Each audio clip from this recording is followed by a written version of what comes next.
Welcome in to this Duval Daily mock draft.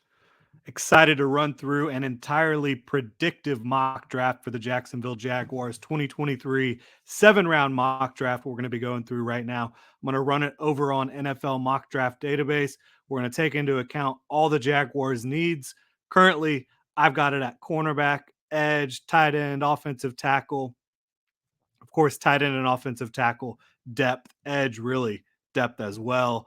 Interior offensive line, depth and future need. Running back, wide receiver. I think you could use some depth players there as well. But yeah, running this over on NFL mockdraftdatabase.com. Encourage you to check out their mock draft simulator. I think of all the mock draft simulators, it's probably the best user experience, at least for me personally. So I highly encourage you to go check it out if you enjoy running mock drafts. And the reason we're doing a mock draft right now, Thursday, March 16th, free agency hasn't exactly gone the way a lot of Jaguars fans had hoped so far. I think it's a little bit, being prisoners of the moment type of situation, right? Like the Jaguars are bringing in Calvin Ridley. Trevor Lawrence is going in to his second year under Doug Peterson, one of the best coaches in football, best offensive minds. There's so much young talent across the roster. There's a lot to be really excited about. You've got your quarterback, your head coach, lots of talent.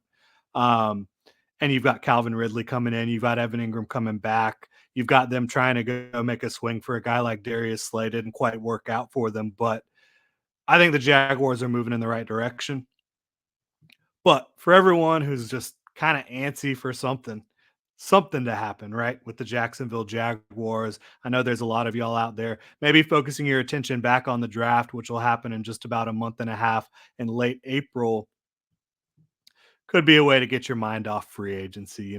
So we're going to run through one of these mock drafts, 7 round, completely predictive. It's not what I would do, it's what I'm guessing that Trent Baalke, Doug Peterson, and the rest of the crew over there at TIAA Bank Field might be wanting to do, come draft day in late April. So we'll go ahead and jump into it, share the screen with y'all.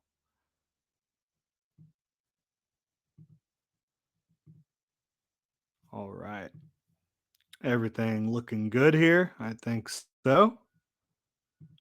All right, so the Jaguars, they have the 24th overall pick. They could obviously choose to trade up, they could choose to trade down. I think you've seen throughout Trent Baalke's history as a general manager, he's not really scared to do either. You saw just last year the Jaguars traded back up into the first round to go get Devin Lloyd, linebacker out of Utah. But for this exercise here, I think sitting at 24 could make some sense for a few reasons. One of which is currently if the Jaguars don't make any other big time moves, don't make any moves in free agency, which I'm sure they're bound to make a couple, but they currently have three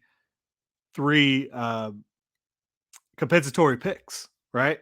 Scheduled for 2024. So you have a really loaded class next year in terms of your draft arsenal, what you're going to have in terms of adding a third, sixth, and seventh round compensatory pick. If things end the way they currently stand, that is the projection, according to a lot of the people that do these compensatory pick projections.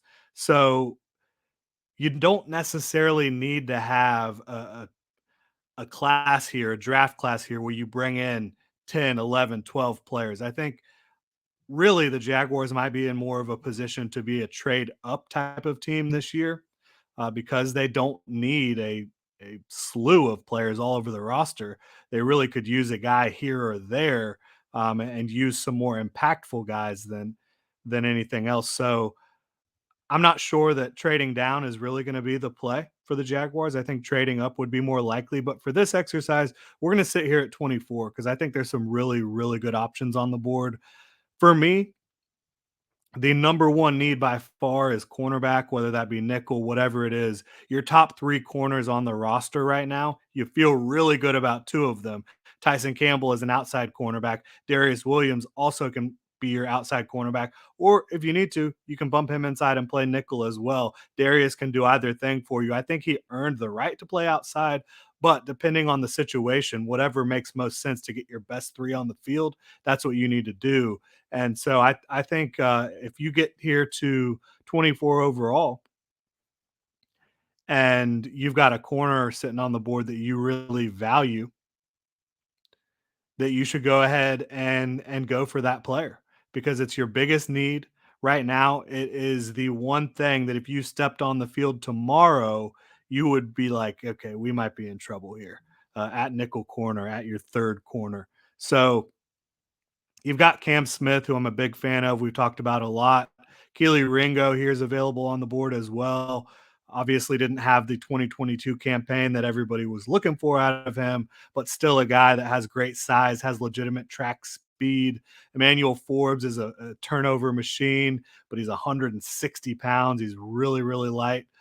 Clark Phillips is an undersized guy. You're not going to be going after some of these guys in the first round like Clark Phillips, probably, if you're the Jaguars. Tyreek Stevenson, I don't know, should be consideration for the first round. Julius Brent's probably a second rounder as well. I do think DJ Turner is going to turn some heads and potentially get drafted at the end of the first round, maybe the top of round two, with how good his tape is and how fast he ran the 4.26 40-yard dash. And I wouldn't be mad at all if the Jaguars took a swing like that on DJ Turner. But I think the best pick here for helping out what the Jaguars need for 2023 and long term. And just a guy who has a first round grade on my board. He's 21st overall on my board. We've mocked him to the Jaguars before. It's Cam Smith out of South Carolina. He's just such a talent, such a dog out there on the field. He has that alpha mentality, really aggressive play style, really good overall athlete, 6 foot 180. We talked about him, I think maybe yesterday or the day before here on the channel with the Jaguars showing interest in him. And so that's another reason to link the Jaguars to Cam Smith.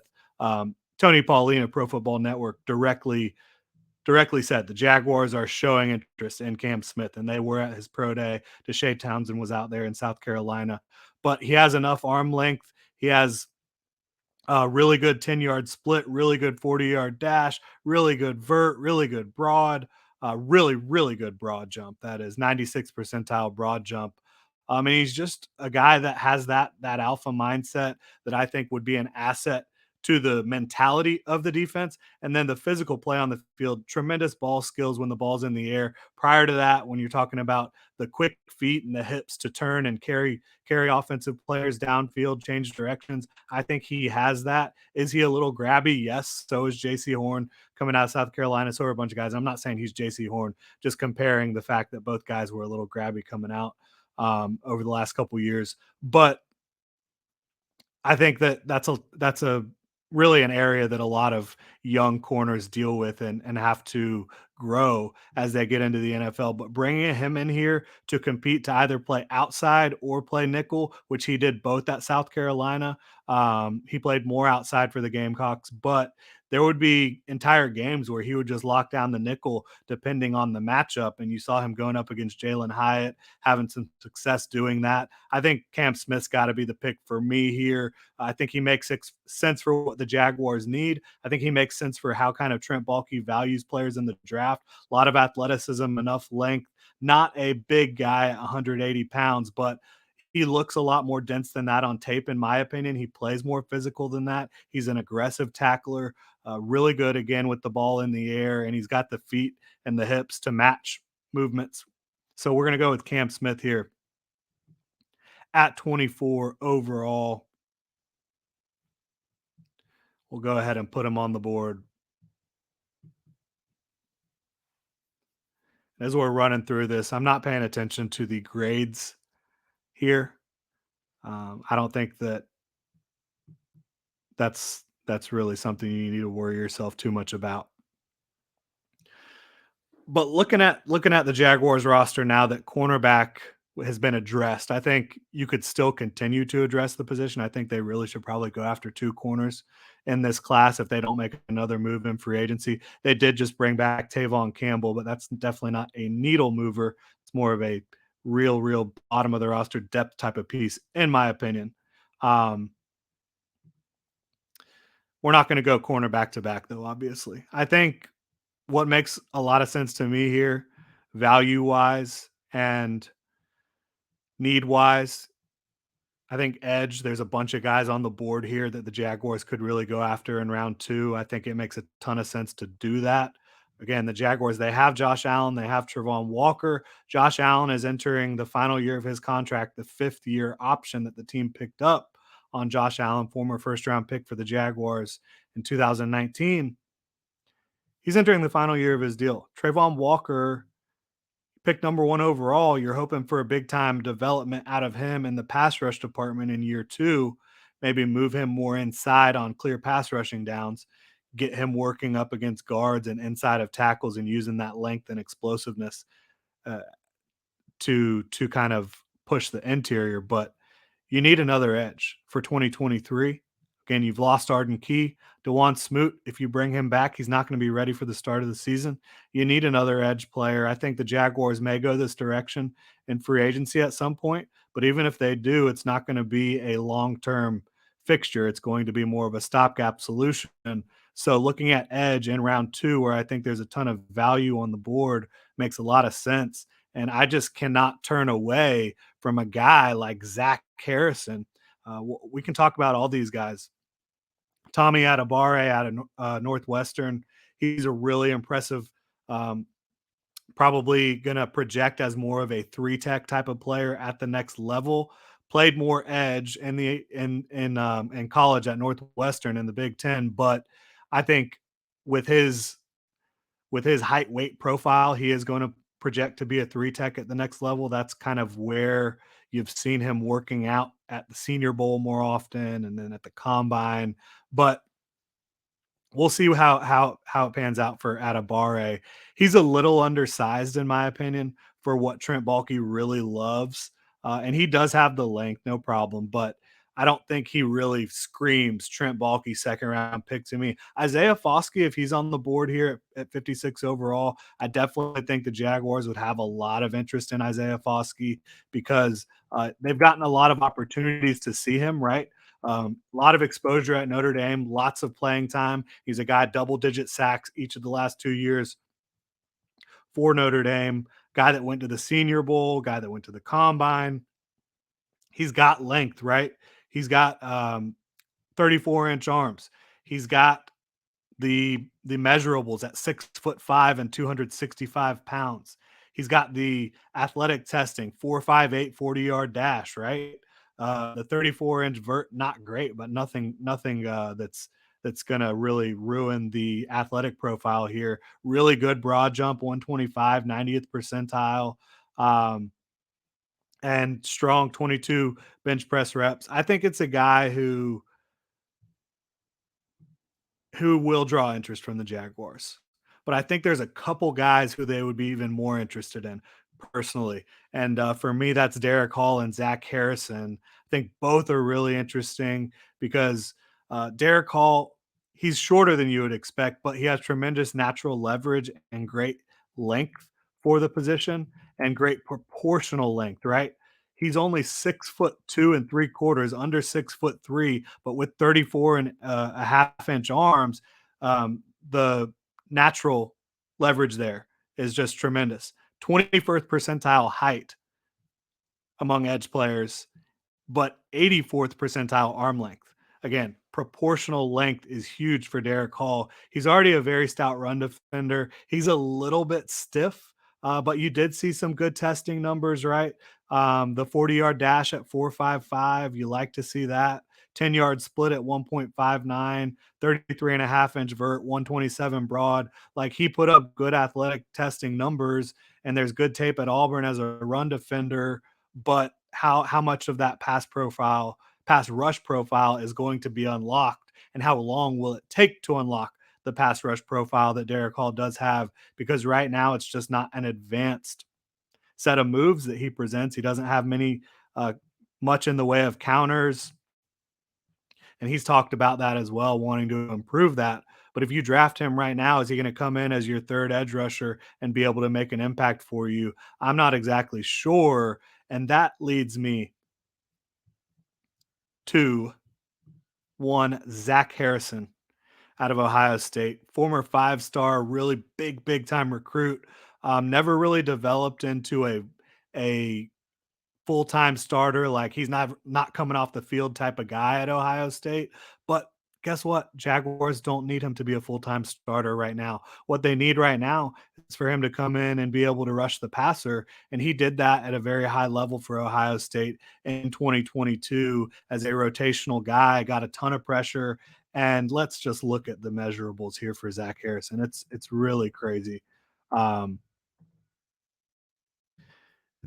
for him, and he hasn't tested, right? But 6'5" and a half, 274 pounds, 85 and a half inch wingspan, 97th percentile wingspan, arm length, 98th percentile at 36 and a quarter, real big hands.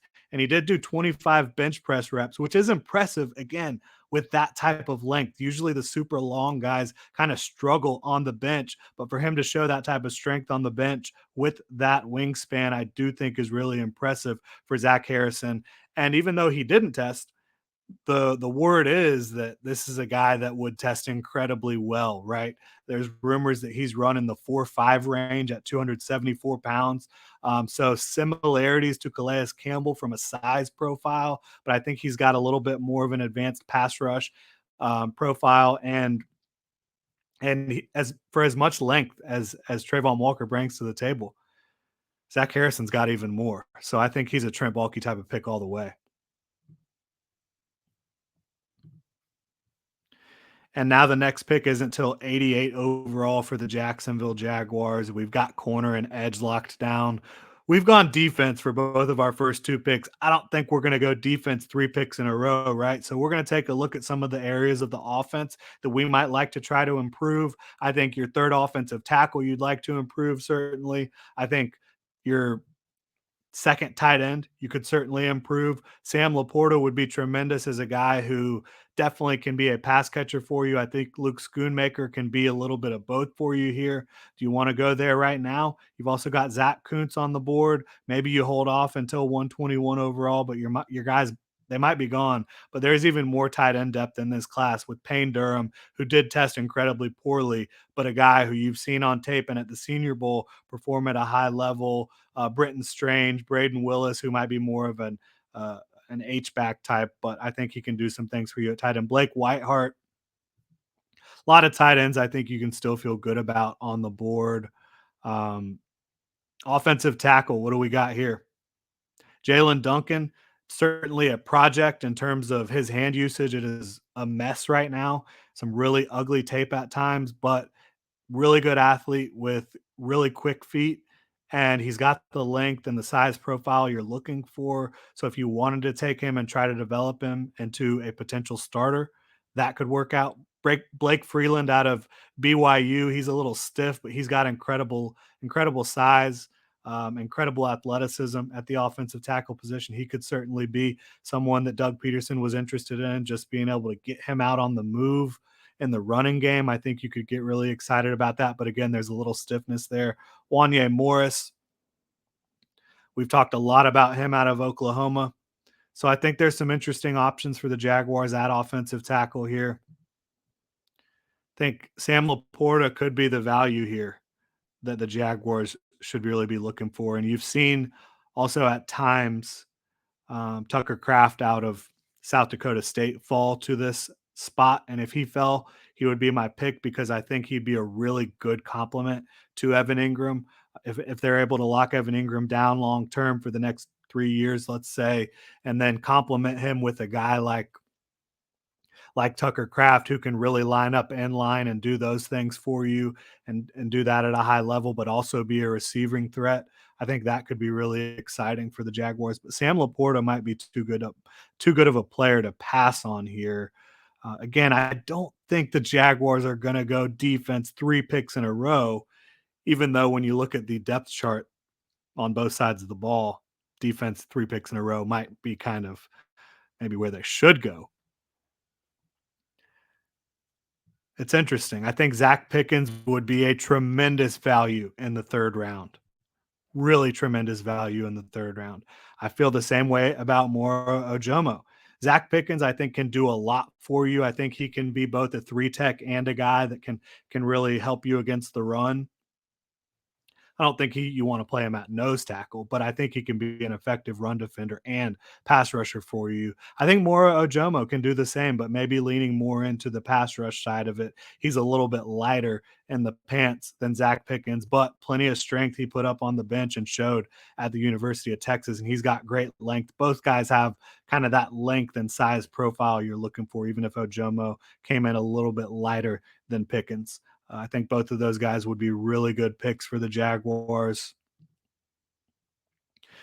Um, you could say, do you want to get cheaper at safety here over the next couple years, right? You're paying Rayshon Jenkins right now. He's under contract for the next couple years. Do you want to get cheaper maybe after the 2023 season? Go get a safety that can play a lot of football for you. I think Jordan Battle is a tremendous strong safety prospect, really a dual safety prospect that can do a lot of good things for you. Really consistent player. I think he's a little underrated in this class, a little overshadowed.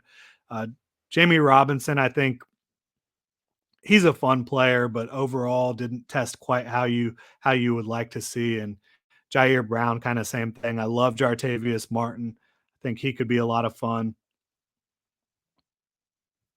So I think there's great options for the Jaguars here on the board at 88 overall.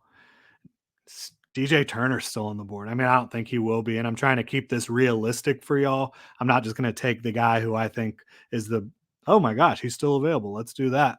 Trying to be realistic. And is it realistic to have Sam Laporta on the board at 88? I think it's definitely possible. I think there's a chance he'll go before that, but I think 88 could be a good range for Sam Laporta. And for me, like, I do think wide receiver is still a need. The possession receiver, the big bodied type of guy. I don't think the Jaguars necessarily have, a guy they can just throw the ball up to. And Calvin Ridley is this guy. He can do everything for you. Don't get me wrong. But as a role player type of guy, possession receiver, role player, I don't think they really have that. So I think Cedric Tillman could definitely be that. Xavier Hutchinson could definitely be that, but I don't think that the Jaguars will be targeting receiver this high, quite frankly. And I don't know that they'll target tight end this high with Evan Ingram in the fold. I think they're going to be looking for value, and that's exactly what I'm doing right now. I think Sam Laporta is great value. I think Zach Pickens is great value, even though most people are not really in on Mora Ojomo this high. I think he's still great value there because I have him as a second round grade. This is the third round. Um, we're going to have to make a pick here, ladies and gentlemen. I just don't think the Jags go defense 3 picks in a row when you're trying to make sure that you have all the guys on offense to surround Trevor Lawrence with. I think Sam Laporta would be a really, really good pickup here for the Jacksonville Jaguars. We're gonna do it. And again, it might not be Sam Laporta. Maybe Laporta's gone and Kraft's still on the board, or maybe you go after a Schoonmaker. I think tight end at 88 does present a lot of value though. I just don't see the Jaguars going defense 3 picks in a row, but let's see if any of our defensive guys are still available. We lost on Zach Pickens, unfortunately, which I would have picked Zach Pickens there over Sam Laporta. I'm not sure the Jaguars are going to do that, though.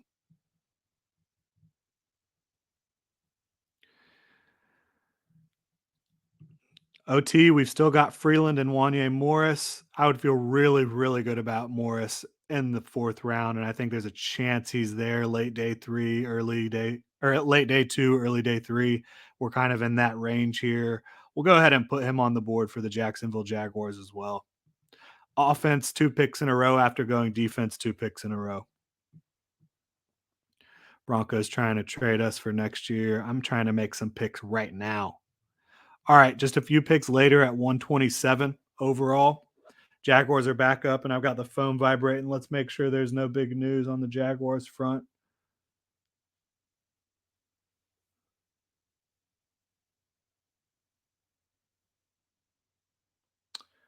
I'm not seeing anything wild here. Yeah.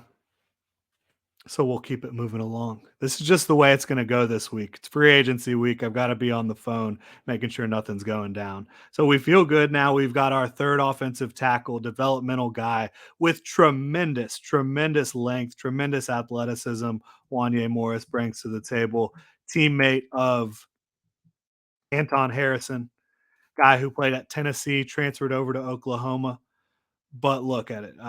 Really solid 40-yard dash at 5'1".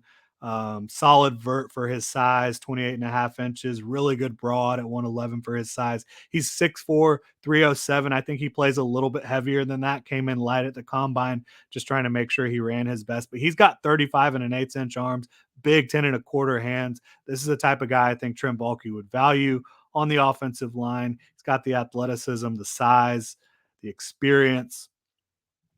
He's dealt with some injuries, but Wanye Morris in the fourth round, I think, makes a lot of sense for the Jacksonville Jaguars. And now the Jags at 127 overall, a lot of different directions we could go. We've addressed our two biggest needs on defense. We've addressed some depth issues on offense. Where else can you go? I think you could go back to the well at edge. I think you could look at cornerback still. Travius Hodges Tomlinson is an awesome, awesome player. To be able to get him in the fourth round, despite him definitely not being a bulky build type of guy. He's only 5'8", but tremendous athlete, tremendous corner. I think if you had him as your fourth corner, you could feel really, really excited about that group. Still got Mora Ojomo on the board. And look, how do I pass on a guy like Moro Ojomo? I do love Tank Bigsby for the Jaguars. I think he would complement Travis Etienne really well, the running back out of Auburn. Just don't know that you need to go running back here. What's going to present more value to you? A backup running back in this offense, again, which is pass first under Doug Peterson, or a potential rotational slash starting interior defensive lineman long term? Mora Ojomo? I know I've taken Moro Ojomo a lot in a lot of these mock drafts. I can't help it though. I keep going back to the well there. I think Yaya Diaby, who I've taken in other mock drafts as well, would be interesting. DJ Johnson, big time recruit, did a lot of good things at Oregon. He's a really good athlete with the right type of size profile that you need for Trent Baalke. But I can't quit Moro, and I don't think Balky will be a guy that wants to overlook Moro Ojoma because the tape is really good both against the run and as a pass rusher. And then you look at the measurables and the athletic testing. This is an impressive prospect that is just not getting enough publicity, in my opinion. He's only 6'2" and a half, which is 34th percentile. But then look at that arm, like 34 and a quarter, 88th percentile, 292 pounds. Again, I think that's a little bit lighter than what he actually played out, but he's got big 10 and 3/8 inch hands. The 40-yard dash at 5.04, nothing to write home about, but it's fine. A really good vertical jump at his size, 33 inches, which is 88th percentile, shows that explosiveness that you see on tape. And the broad of 112 shows that as well, 86th percentile. And 29 bench press reps shows the strength despite having those longer arms. Big fan of what Ojomo brings to the table. And again, we're not trying to trade for 2024 picks right now. I want to use these picks. I want to talk about these picks, what the Jaguars could do here. I think it's now wide open. I do think the Jaguars still should address the cornerback position, probably running back, probably wide receiver, but they really could go in any direction they feel like at this point, and just try to get the best possible players that they can get into their locker room. And I think Yaya Diaby being available in the sixth round would be unbelievable in my opinion. He's got length, athleticism, explosiveness, production out of Louisville. Did well at the Senior Bowl, tested well. I'm a big fan of Yaya Diaby, and I think he could rush from some more interior alignments, like inside the tackle, in between tackle and guard. Can rush from the edge, do some different things for you. He's a lot of fun. Um, what else do we got here?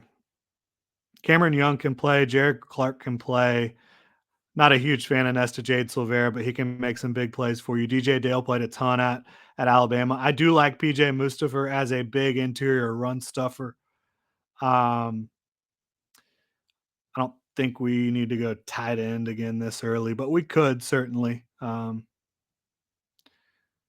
Interior offensive line, if you've got a guy you really like, which maybe they really like McClendon Curtis, excuse me, who they've been linked to, and you look at him, his length is absolutely very impressive. It is bulky build type of stuff. Curtis McClendon out of Chattanooga is former teammate of Cole Strange, who went in the first round last year to the Patriots. But look at McClendon Curtis. This is a guy, I think he has 36-inch arms. I'm going to confirm this. He's not even in Mock Draftable's database. Shame on Mock Draftable. We'll get the numbers though, but he's a bulky build type of guy all day on the interior, and I think he could come in, compete for a back of the roster spot type of guy. And that's what you want at the end of the draft. That's where we are. We're in the sixth round. If you can get a guy who has measurables that you really like from a smaller school, maybe some untapped potential there. He showed that he belongs, in my opinion, at the Senior Bowl and at the Combine. 35-inch arms, 6'6", 324. Get him in there. Interior defensive lineman, they're going to have a hard time getting around him. So we'll put him on the board. And the Jaguars have already shown interest in him. All right. What else we got? We got 3 picks left. We're going to use them all. We're not trading anything. I want to explore some of these. The point of this exercise is to explore the board and look at different options. Really, that's the point of what we're doing here. I mean, at wide receiver, there's a ton of fun options. Dante Demas, he had a lot of injuries, knee injuries at Maryland, but big, talented, physical guy. Bryce Ford Wheaton tested out of his mind at the combine. He's definitely an athlete that I think the Jaguars could be interested in late. Raheem Jarrett didn't have the final year in Maryland that you were kind of looking for from him, but another really talented receiver. I think he has the size, the quickness, the hands, the playmaking ability to potentially be a high quality contributor and a passing offense at the next level. Jonathan Mingo, how is he even available here? Again, in the 6th round, Jonathan Mingo, I don't think he's going to make it out of the 4th round, maybe even day 2.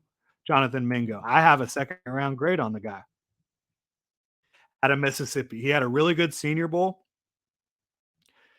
He's 6'1" 3/4", so 6'2", 220 pounds, big hands, 4'4", 640 at that size with a 39.5-inch vert. Excuse me, 129 broad, 22 bench press reps. I mean, he's a specimen. And there's a lot of good tape, a lot of going and grabbing balls away from his body, extending for the football. But this can kind of happen sometimes in these crowded wide receiver classes. I don't think there's any way Jonathan Mingo's available at this point. So I'm going to take him off the board, unfortunately. That would just be too much of a home run. So I still think we need to add another corner here so you can feel a little bit better about the depth on the roster. Corey Trice, that's a big athletic kid, has some really good tape. Terrell Smith, similar in that regard. But for me at corner, I have Price as a day 2 player. There's just simply no reason he should be on the board for me. And he's got some bulky traits, right? Pull him up for you.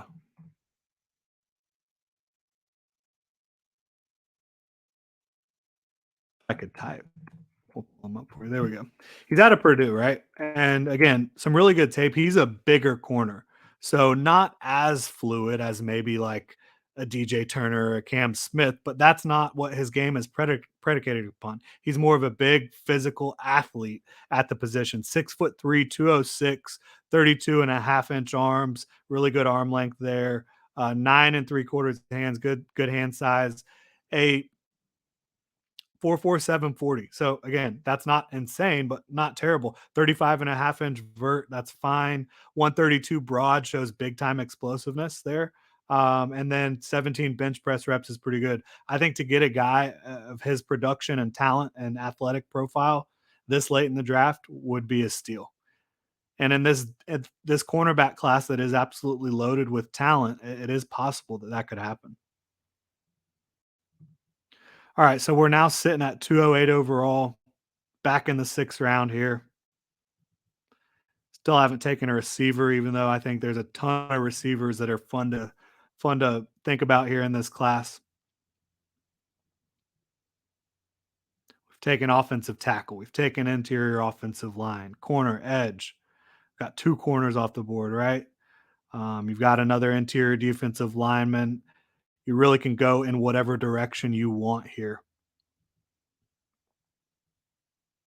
How about Bryce Ford Wheaton, right? I mean, a lot of fun. Big athletic kid out of West Virginia, productive. And is he going to be on the board here? I'm not sure. But goodness, 6'3.5", 221 pounds, 4.38, 40-yard dash, 41-inch vert. Unbelievable numbers. All right, so with our final pick, what do we need to do? I think we could address kicker. Riley Patterson is coming back, but do you want to try to get a guy that has maybe a bigger leg, maybe a Jake Moody, a Chad Ryland type of player? I'd be good with that, and I think that the Jaguars, whether it be Jake Moody, I'm not a kicking scout. I don't really watch the kickers all that often, but Moody does look like a stud. But whoever Heath Farwell goes out and finds that he says that's my guy, let's go get him at the end of the draft if he's available. Go get that guy. So Jake Moody, he'll be the placeholder kicker here. If he's available, that's great. He does look like a home run, but I doubt he'll be there in the seventh round. But again, I'm not a kicking expert by any stretch. So that'll do it for this 7 round Jacksonville Jaguars mock draft. I'll run through the picks again one more time. Cam Smith out of South Carolina at cornerback. He's going to come in and hopefully solidify your third cornerback spot, make you feel better about either playing him outside or inside, right? A guy that did both at South Carolina. So if you want to keep Darius Williams on the outside, plug Cam Smith in at nickel. You can probably do that and feel really good about Zach Harrison. Just a freak of nature when it comes to his build and athletic profile. A guy who went on the field at Ohio State, played very well for the Buckeyes, and he had really good pass rush production for the Buckeyes in 2022. To get him in the second round, I think makes a lot of sense. And guess what? He does not need to be a full time starter for you in the second round. You bring him in to complement what you have in Josh Allen and Trevon Walker in 2023. Sam Laporta at 88 overall just ended up being too good of a value for me with the tight end position. I think he has the chance to be an impact receiver at the next level at tight end.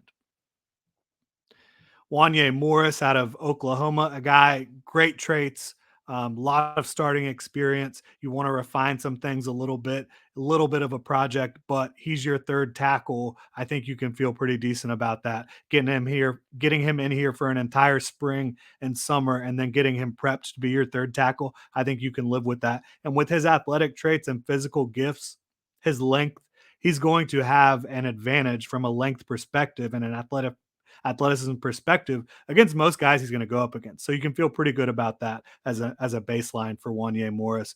Mora Ojomo, big time interior pass rusher, in my opinion. A rotational guy at Texas would be a rotational guy for the Jaguars. He's a little bit light, came in at 292 pounds, but great length, great proportional length, explosive guy who knows how to use his arms, swim to get in the backfield.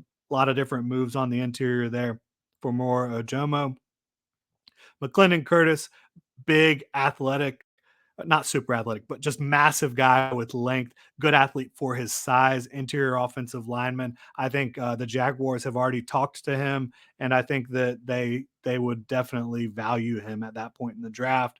And look, at interior offensive line, you've got Ben Barch, who you feel good about. You've got Tyler Shatley, who's a quality veteran presence there, but both of those guys are on expiring contracts in 2023. So bringing in a guy to potentially fit that need makes some sense. And then you've also got Corey Trice here, your second corner you bring in, who he's just there for depth to compete with Buster Brown, to compete with Gregory Jr. And I think he would actually favorably compare to those two guys from a physical and athletic perspective, and he might just be a better player than both of them. But Bryce Ford Wheaton, we've got after that, just a guy who showed out at the combine, mega size, speed type of guy, type of prospect, get off the bus type of receiver. Why not take a shot on someone like that late in the draft and then go get your kicker to round it out to compete with Riley Patterson in 2023? Maybe get you someone who has a little bit bigger of a leg. But that's going to do it here. Really appreciate y'all tuning in. Make sure to hit me up on Twitter. Let me know what you think at Jordan DeLugo on Twitter. You can also follow Generation Jaguar at Generation Jag. Hit that like and subscribe button here on YouTube. Leave some comments in the comment section below. If you're listening on your podcast platform of choice, please subscribe and review there as well. Really helps the show out. Again, thank you so much for tuning in, Duval. Hope you all have a great rest of your Thursday.